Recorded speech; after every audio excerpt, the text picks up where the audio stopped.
ఆ కవి పేరు ఐజక్ బెన్ నెహోరిక్. ఆయన ఒక పుస్తకం రాశాడు, గాడ్స్ లవ్ అనేటువంటి పుస్తకాన్ని. 2 అధ్యాయాలు రాశాడు. తర్వాత అన్నాడు, నేనేమన్నా పిచ్చోన్నా దేవుని ప్రేమ గురించి రాయటం? దేవుని ప్రేమను ఎవరైనా వర్ణించగలరా? వర్ణించలేరు. చివరికి ఒక 9 లైన్ల పాట రాసి వదిలేశాడు. ఆ పాట ఇలా ఉంటది: could we with ink the ocean fill.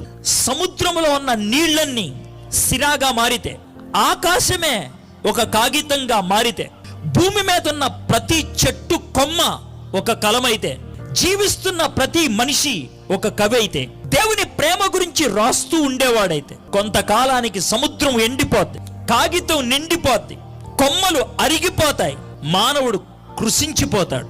ఇప్పుడు అసలైన మాట వస్తుంది. ఇదంతా అయ్యేటప్పటికీ దేవుని ప్రేమ యొక్క పరిచయం ఇంకా పూర్తి కాలేదన్నాడు. పరిచయం, అది దేవుని యొక్క ప్రేమ.